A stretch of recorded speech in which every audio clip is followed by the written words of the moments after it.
Hello everyone, it's Miss Darling in the studio. Welcome. I'm happy you're here. I do appreciate all of you so much. And today's video is going to be a little bit of a mishmash, a little different from what I've been doing and or have even done before for you. So I'm going to be going into a lot of tips and guidance for you having to do with artistic concepts that apply to graphic designers and artists and anyone working in junk journals. You ought to be aware of some of this information so you can apply it to your work and become more successful. So we're going to be covering several different subject points in no particular order, and I'll probably maybe float in and out from one to the next and back again. So it behooves you to stay for the whole video, not just the first 5 minutes. Anyway, I'm going to be talking about how to find focal points, where to place them for the best pleasing effect. Different design styles. There's 12 of them that come out of the art field and that you should know about.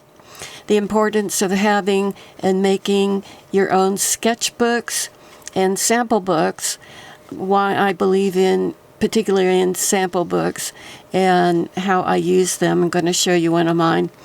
We're going to discuss different sizes and shapes of junk journals and some color schemes if we get that far. And so let's just plow in and have some fun, and hopefully you'll learn something that will help you in your own creativity.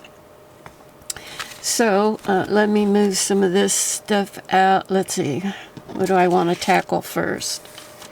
Well, let's talk about sketchbooks and sample books. And I have, well, this is my main book. This is the one that I take with me when I go shopping. This is mostly a sample book, but it's got lots of different things in it that help me. And when I started it, I was in the jewelry making business, and so I was sketching out various styles of funky looking jewelry that I might make, and make, notations and different products to use, and where I wanted to buy different things for my business. And so you can see there's a lot of different really fun looking funky jewelry here in the front. And then I moved out of doing jewelry, just got a little bored with it. And a little play on my cat, Hank, who passed away, sadly. Anyway, then I got into deciding I needed a sample book, because as I'm building my supply of art products, I don't want to go to the store and buy something I already have by mistake. And so if you don't have a sample book as you're growing your business, if that's what you're doing, or even if it's just a hobby, you're making a mistake, I think. And having a sample book will really help you. And so you can see here's some distressed inks that I bought, and I put an example of each color that I had. So when I go to the art store, or when I sit down to maybe buy something online, I can quickly look and see what I already have so that I don't duplicate. So here, these are all Tim Holtz products up here in front. This one got a little messy, got some water on it, but what are these anyway? Distress paints, I guess, made with a dauber, and a list of other pens that I would like to have a lot of pens on hand to make different lines and effects. Here's a list of stencils, large stencils, medium stencils, small ones, stamps. I started out just naming the stamps, And then I decided eventually it was a lot more helpful to me to just stamp an example into my book so that I could quickly browse through my, these pages and see whether I already own a particular stamp, which is important, particularly if you're buying something that you cannot return. And, it might be, a final sale of some kind. So you don't want to wind up, in most cases, with a duplicate. And here are some examples of Winsor Newton paints, watercolor paints that I have, and Da Vinci. I tried to put them in according to the brand so I could easily find and make comparisons. And, then I, got into, making notes of various things I wanted to be able to refer back to. And so you can see that there's a lot packed in here, more stamps. As I buy them, I would sit down as soon as I got home and I would stamp them. And I tried to put like kinds together. So if I was in need of butterflies, I could see what stamps I had and put like kinds together. So, because usually you're buying them, might be, I don't know, these, I think these might be stencils here.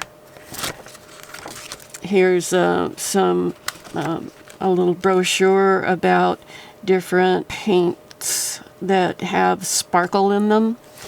And so I just put the brochure in there.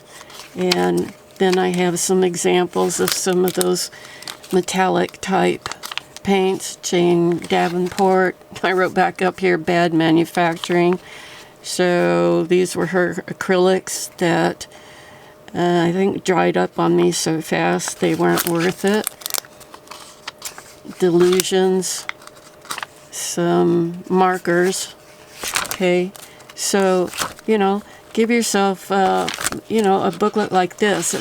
This is a 5.5 by 8.5, so it's easy to carry and go shopping with. We're going to come back to this later in the video.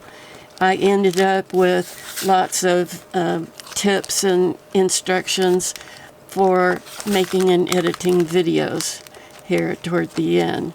So you can put into it whatever you want. Here's outlines of brushes that I own, so I knew the size and shape, and so I don't duplicate my brushes. And here's different outlines of my Japanese hake brushes.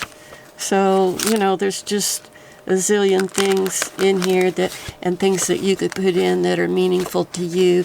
And as you build your supplies, make sure you make yourself a sample book. When we talked, I mentioned earlier about sketchbooks. Here's one that really is a sample book. Here are my distress inks from Tim Holtz, and I've put down, all the colors. Let me move this over. All the colors that I have, and so I don't duplicate on those, which is important, particularly if you're using any of, the products that you use that are helpful to you in working with a jelly plate. You want to make sure that you're not duplicating your paints and inks and whatever it is you like to use. And so make yourself a sample book that covers all that.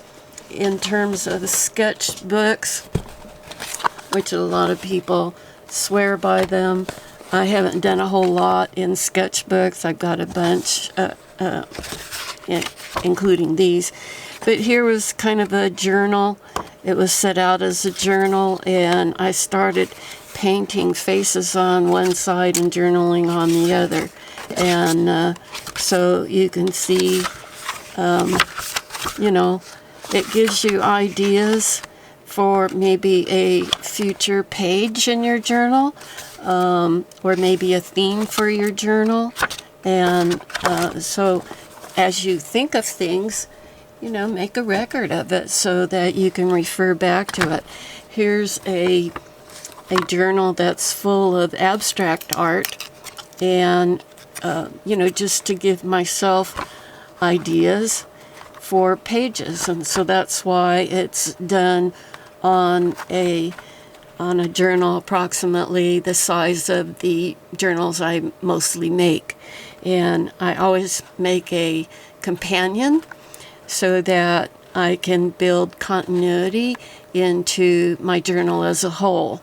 And so you'll see as I quickly just brush through these, each idea has a companion idea to go with it. And, there's a huge variety in here. And, I just maybe sat down once a week or once a day and made some art, a two-spread, and that was it. So I never felt like I wasn't accomplishing anything on any single day, because if I wasn't inspired and I didn't make something, a journal, or work on progressing a journal or some other thing, then I at least made sure I got some samples in my sketchbook, so that I felt a sense of accomplishment and growth every day. And so I encourage you to start these and work with them. You don't have to have a set schedule. You don't have to do it every day, but, do it often. And then it's wonderful to go back later and browse through them for ideas and inspiration, but then also to leave as a legacy behind you for your children to enjoy after you're gone. And so I think they're very valuable, and I encourage you to dabble in them, try them out, see how you like doing them, and find purpose in them. Okay, so now on to my next category. I want to talk about finding the focal point. So let me move this stuff out of the way briefly. Okay, I've done a few little pencil drawings to help me not make a total mess of my drawings for you. Okay, I want to make sure this shows up well for the video. I'm going to try this pen. Okay. All right. Let's say this is our sheet of paper, our sheet of our cardstock, and I'm going to see if I can zoom in further. Oop. No, that's as far as it'll go, I guess. All right. So this is our sheet of paper. Let's say it's 8.5 by 11 inches. And we're going to be making 2 pages. And so we're going to fold the paper in half for our journal. So I'm just putting these little fold lines down the middle. Okay, so how would you find the focal point for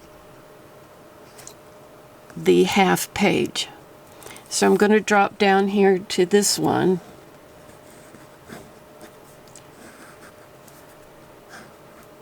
Okay, and here's our fold line. Now there's 2 ways you can find a focal point, and maybe one way will help you more depending on the size and shape that you're working with than the other, but it's, I think, a good idea to know both ways of doing it so that you can, use the one that's working best for you on any particular size. And what you're going to do is to find the best place to put your focal point is if you drew either an imaginary line or a light line from one corner to the other, And then at the opposite corners, you want to draw a line that is perpendicular to the diagonal line. And you put that perpendicular line from your diagonal line up to the opposite corner. And you do the same thing down here. You want it to be a perpendicular line. Okay. And so where these lines connect, here or here, not both, one or the other, those would be the ideal places to put your focal point on a page such as that. So this would, if this was, this is not drawn to scale, by the way. So if this was an 8.5 by 11 sheet of paper and I was working on just half of that sheet, which becomes 5.5. So we got 5.5 up here, and we have 8.5 down here. Okay, then somewhere in this area, or somewhere down here in this area, will be the best place to set your focal point. Now, with that same sheet of paper, if you are, let's say you're designing 2 pages for the middle of a signature, and so that particular place, you're going to see the entire sheet of paper. Yes, there's a fold down the middle, but it's the middle of the signature, so you're going to see the whole sheet of paper. So in that case, you want to find the focal points for the entire sheet, not just half of it. So again, you do the same thing. You can put a line from one corner to the other, and then find your perpendicular line from here. It's perpendicular down here, and it goes up to that corner. And so this becomes a logical focal point for the whole sheet. Or you find it over here by putting your diagonal line there, and so the focal point area would be roughly in that area. So here or there, not both. You just need one focal point. Don't put 2 there. Now, another way of arriving at pretty much the same thing is, let's go back to the half sheet and redraw the outline of my paper, and I put my dotted fold line down the middle. Now, this is sometimes referred to the rule of thirds, and regardless of what it's called, the idea is to divide the page into thirds horizontally and vertically.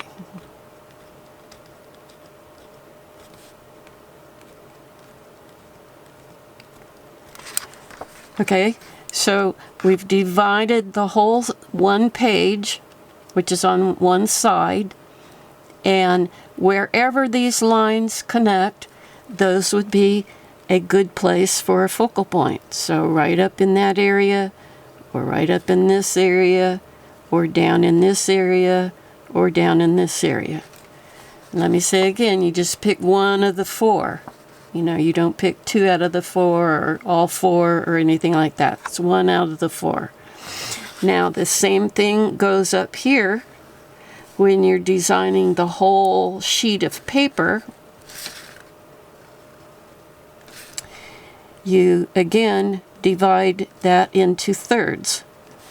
I'm dividing right now it into thirds vertically, and now I'm going to divide it horizontally into thirds.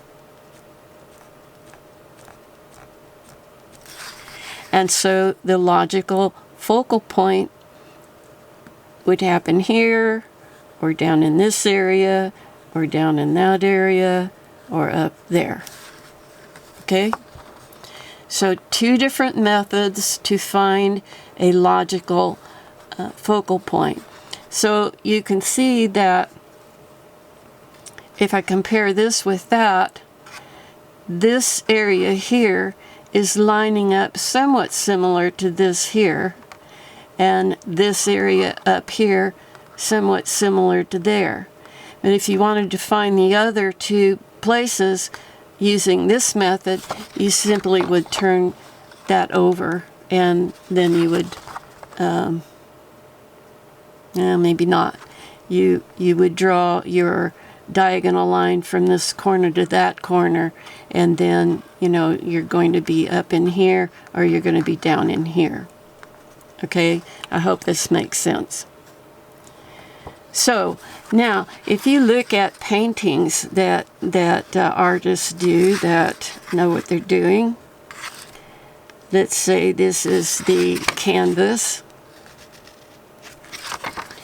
and you'll usually see the horizon line in two different places. It's either going to come along here, along the top third of the whole canvas, in which maybe they put a sun setting or rising there, and then, they paint other things coming forward, right?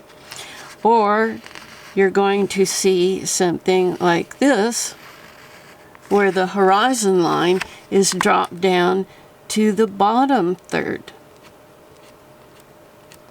Okay, so in this one we have very little sky and a lot of earth. In this one we have a lot of sky and very little earth. So maybe they might put a sun, shining, out here or they might have a bunch of clouds or cloud formations or something like that, and then maybe down here they might have some rolling hills or something in this bottom third. Okay, so those are pretty standard formulas, if we want to put it that way, of placing the horizon line, always working in thirds. And so what you're not going to see, generally speaking, there's always something that breaks the rule, is a horizon line right down the middle. That just really doesn't look. You just don't want to divide your page or your spread or your canvas or your paper in half. You don't want to divide it in half that way, and you don't want to divide it in half vertically. That doesn't work. Okay, so, for instance, here, I had an example here of like a canvas or sheet of paper, and if you went from corner to corner to find your center, okay, that's going to be here, but we're not going to put a focal point right there in the middle. It's just not pleasing to the eye, and this isn't my rule. This was devised by the Greeks eons ago. They figured out what is most pleasing to the eye. Most artists abide by these principles when they're planning out their paintings, or as a journalist, you're planning out your pages. Keep these basic rules in mind, and you should always pretty much wind up with something that's pleasing to your eye as well as to other people. All right, let's talk a little bit about shapes. We're making junk journals, but there's many different kinds of shapes and sizes that journals come in, and I invite you to explore all of them, and don't just settle into one particular size and shape. So let's first talk about what I think most people gravitate to first, and that would be more like a standard half sheet of paper. So a 5.5 by 8.5 would look approximately like that. And so let's put in a diagonal line from corner to corner, and then plot in our perpendicular line like so.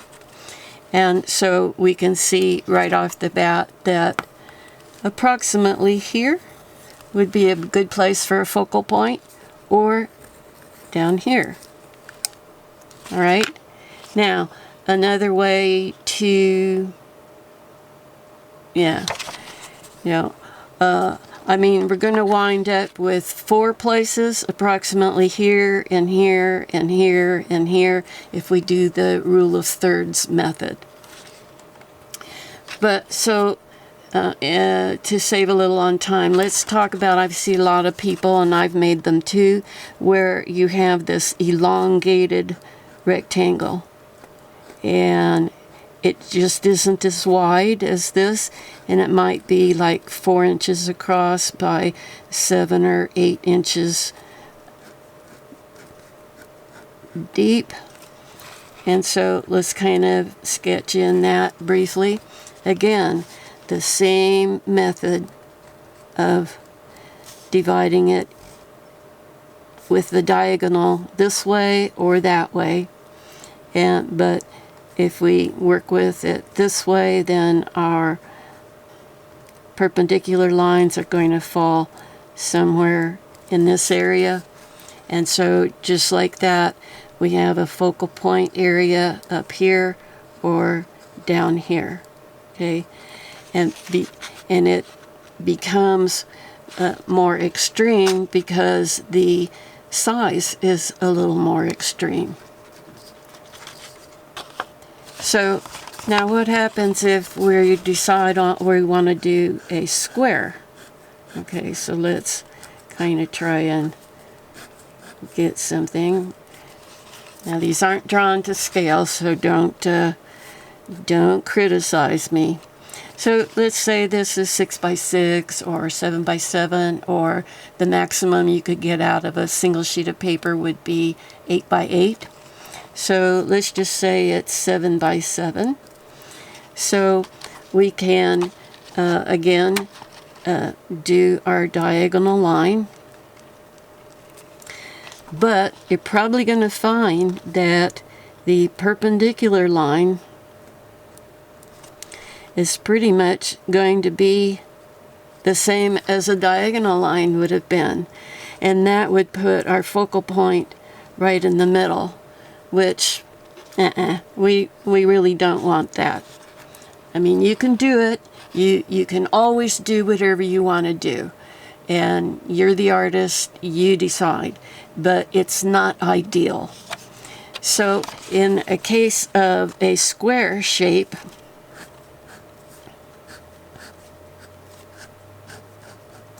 let's go to the other method, the rule of thirds, and let's divide this up approximately 1/3 by 1/3.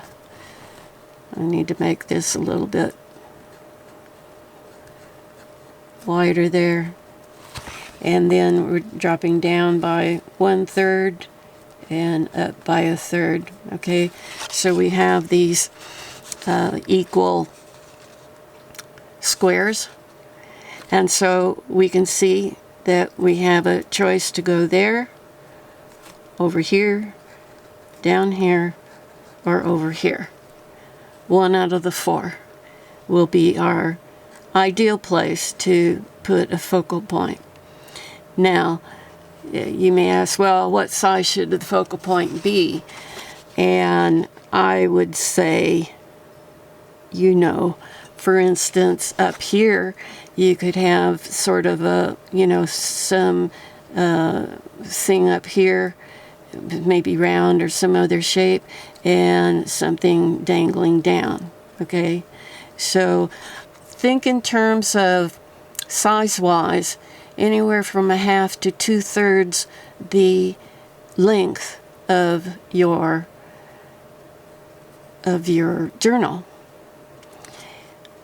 Over here, if I chose this, I probably, maybe put something in here like so, that it could, not extend out anywhere, or it, could have, or your background could be, colorful or whatever, and then your focal point is in here.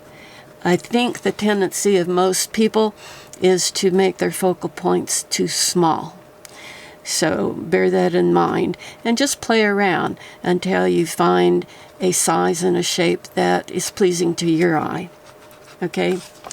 So now I've not seen anybody do I call it a half moon journal where your shape would be like half the size of a doily. I've used doilies as pages.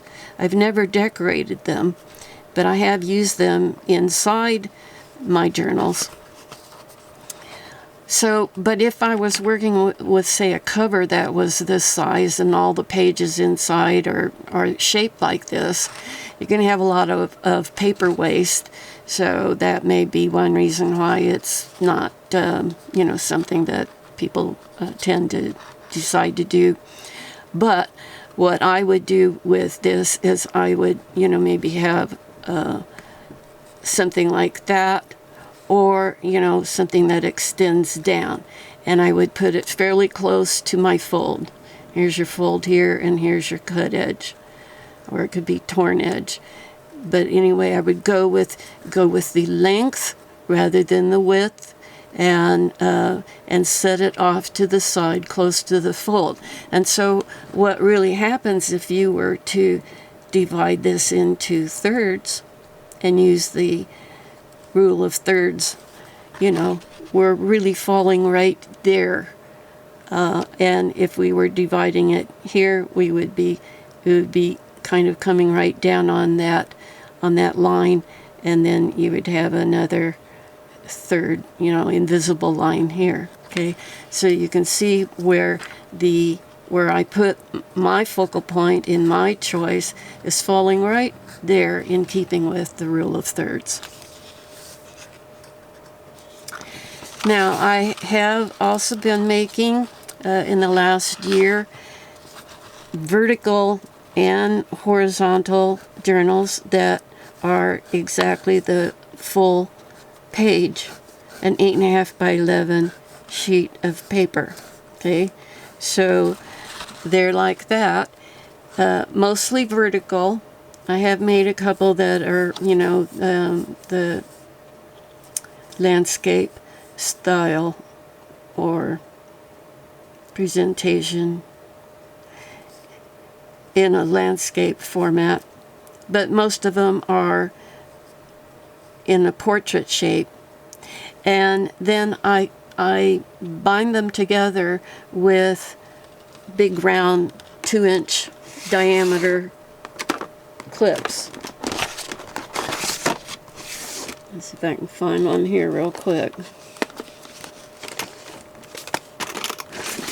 Yeah, 2-inch in diameter, and I pack a bunch of pages in there. I've done it where I use a 3-hole punch down here, and then my rings, go around like that, and you open it like a regular book. I've made some that are Japanese style where I do this on the flip side, because Japanese, I suppose Chinese too, but for sure Japanese, they write from right to left, but they also open their books the opposite as we do. So the rings go over here in that case. And I've done some that I turned into a flip book, a little more difficult to work with, but you flip it open this way, and so I will put 2 holes there at the top, and then my rings go in like so. Okay, now when you use this style here, you're going to open it and close it like a regular book. It's just going to be large. When you do a flip, your design's going to be like this on the page down here, but when you flip that up, unless you just have a plain background on the reverse side of this sheet on top. Okay, so here we got this. I'm running out of space here. But we've flipped this up. Okay, so this up here is the reverse of that. Okay, so now you want to then put your image up here, if you have one, where the top is up here and coming down, not the reverse. Because if you flip this page over, you might be tempted to do the back like so, but it's flipping up, so it's going to be upside down. And so you need to keep that in mind if you're going to do anything with the back of the page. And that only happens when you're working with a flip book. Okay, so here's... Okay, so just bear that in mind. I made that mistake once or twice and had to throw out that page because it wasn't going to look right when I flipped it open. So, okay, lastly, let me just talk about the small rectangle, because I have a sample right here of one that I made that I really treasure. And so let's say this is, it's quite long. And the reason I made this is after making a bunch of other journals and cutting my pages out of single sheets, I had all these scraps left, and they were in this shape. Let me find my middle here. Okay, so they were 11 inches this way and a couple inches of that way. And so then folded in half, I could have either gone with a flip book like this or have a standard book, and I decided to go this way. And these were really fun and easy to make. I didn't want to waste all this paper. This is coffee dyed paper, and there's also some sack paper that I scrunched up and added in here. Okay, but there's some wonderful little scraps of coffee dye paper, and I didn't want to throw that away, obviously, and so it made a great little booklet. And then I cut out some cardstock from some Tim Holtz that I had on hand, and you can see that while I wasn't thinking necessarily about the thirds when I went to decide on ephemera for this little booklet, you can see that I've got like 1/3 there and 1/3 here. And so I went with 1, 2, 3 of the thirds, and I just, broke the rule of only having one focal point. And well, I really have one main focal point, and then these others are supportive, and there's nothing on the back. And these were so simple to make. You just cut them up, put them together, and took them to the sewing machine and just sewed a straight line down the middle, folded it in half, and then I wanted to cover the sewed part, and so I just cut out a little piece of fabric and glued around the spine to cover the sewing machine part, and voila, I have this neat little journal and no wasted paper. So I throw that in as an example of an idea. So this is good if you're taking notes of what I'm telling you about in this video, then transfer that over into a sketchbook or a sample book so that you always have these design tips and rules and concepts that you can refer back to remind you, and so on and so forth.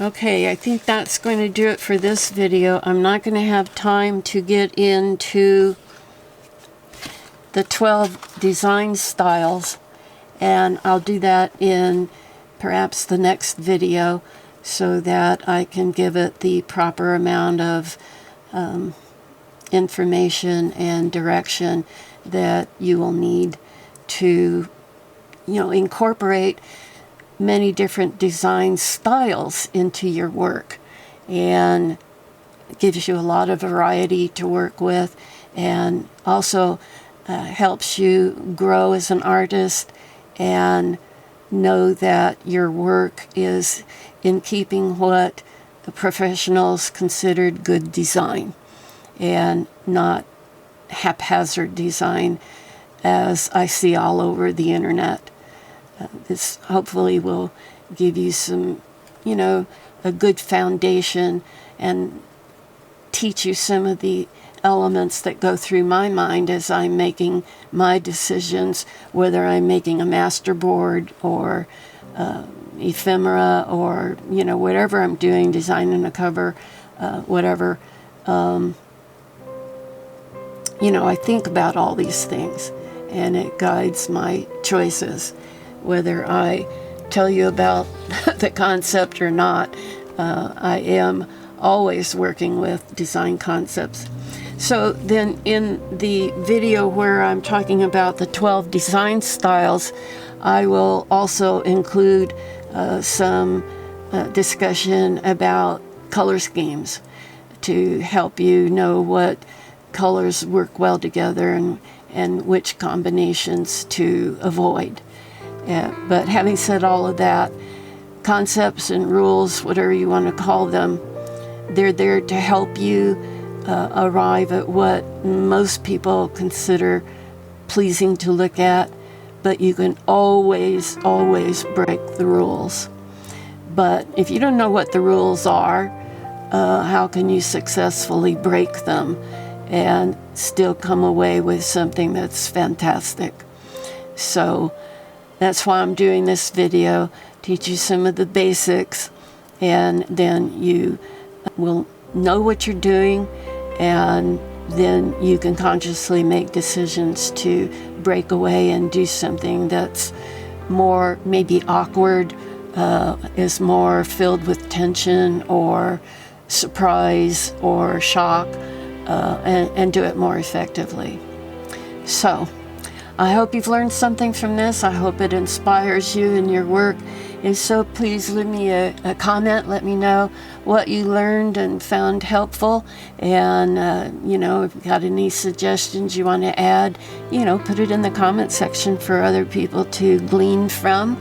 And I do appreciate that. Give the video a like if it so pleases you, and subscribe if you're not here regularly. I would love to have you with us on a regular journey. So, that said, this is Miss Darling calling this a wrap. Bye-bye.